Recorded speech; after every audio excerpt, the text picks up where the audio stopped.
Hoje vamos falar sobre 5 tendências da atual sociedade digital: extrativismo de dados, mediação digital, consenso algorítmico, emancipação predatória e tecnotopia. Vamos lá?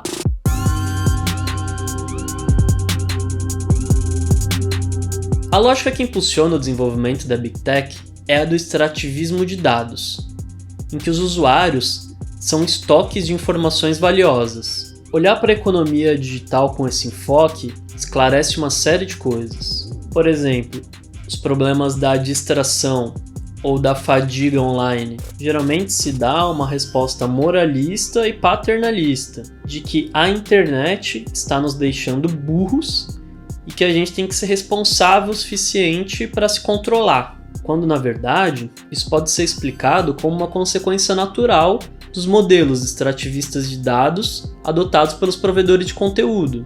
Foram eles que projetaram sistemas para distrair a gente ao máximo, porque é assim que eles maximizam a quantidade de vezes que a gente clica, fornecendo os nossos dados. Eles continuam escavando a nossa cabeça como as empresas de petróleo escavam o solo, e os dados seguem jorrando dos nossos reservatórios emocionais. A concentração de dados e inteligência artificial nas mãos de algumas poucas empresas pode fazer com que elas se tornem as principais guardiãs da nova economia digital. Os próprios governos sofrem com as medidas de austeridade que eles adotam, e com isso contam com poucos recursos para as áreas sociais, ao mesmo tempo que as empresas de tecnologia detêm os dados e a infraestrutura computacional para oferecer esses serviços importantes e a um custo menor. Não admira que seja grande a tentação de contratar essas empresas e construir um novo tipo de estado de bem-estar. Um estado de bem-estar digital, com a maioria dos serviços fornecidos e controlados pela Big Tech. O equilíbrio de poder na política vai privilegiar esses agentes privados, em detrimento dos públicos.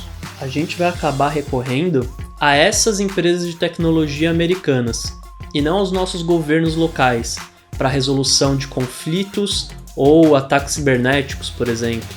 Em nenhum outro lugar, essa virada de poder para a esfera privada é mais evidente do que nos atuais esforços para a identificação e eliminação das fake news. Mensagens falsas com discurso de ódio sempre existiram, mas agora elas são distribuídas com mais facilidade porque é assim que o Facebook e o Twitter ganham dinheiro. São modelos de negócio baseados em cliques. Os grandes partidos políticos, por sua vez, não conseguem atacar as causas do problema, porque foram eles, quando estavam nos governos dos países, que privilegiaram a posição que hoje tem as empresas do Vale do Silício, privatizaram as comunicações e não agiram contra as políticas antitrust. Então a saída para lidar com as consequências das fake news acaba sendo exatamente reforçar as gigantes da tecnologia, a confiança que existe nelas, dando ainda mais poder para que elas identifiquem e digam o que é verdadeiro e o que é falso.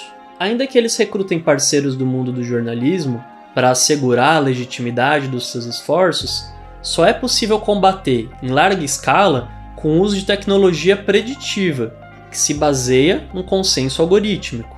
Esse consenso usa dados para definir se uma notícia é falsa ou verdadeira, se tal pessoa deve ou não ser assinalada como um potencial terrorista, ou se determinada pessoa deve cometer um crime nos próximos meses. Mas esse consenso é questionável, porque os dados usados por ele não são objetivos. Os dados são históricos e refletem desigualdades de poder, passados e presentes.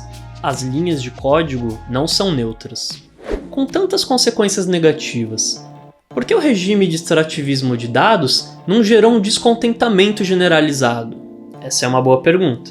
Em primeiro lugar, temos que considerar o fascínio ideológico das promessas emancipatórias do Vale do Silício. Mas além da propaganda, vamos falar a verdade. Muitas das soluções oferecidas, elas geram de fato comodidade para a nossa vida, certo? A gente ganha tempo livre com o assistente do Google, quando ele, lendo os nossos e-mails, cria lembretes personalizados, organiza a agenda. O que é mais difícil de ver é que o custo disso funcionar é a gente introduzir nesses sistemas todos os nossos dados. Na verdade, mais do que isso, a gente não insere só os nossos dados, a gente insere a nós mesmos. Porque para funcionar bem, esse sistema requer a nossa rendição completa. É um tipo de emancipação predatória, em que essa comodidade, ou essa liberdade, se a gente quiser chamar assim, cria outros tipos de dependência. A questão é saber se essa nossa dependência crescente em relação aos gigantes da tecnologia, não só como consumidores, mas principalmente como cidadãos, reforça ou não a nossa autonomia.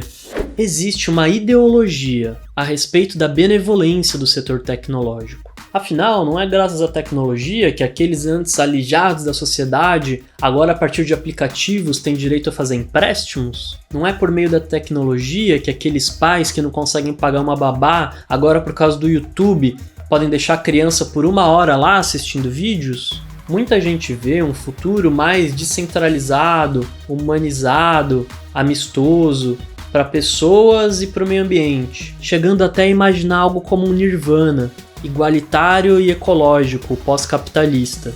A tecnologia não é boa nem ruim em si. Ela pode ser muito libertadora, mas não da maneira que está sendo usada hoje, pelas gigantes da tecnologia. No episódio que vem, que vai ser o 8º e último dessa série, a gente vai falar um pouco sobre como contra-atacar essas tendências. Um abraço e até a próxima!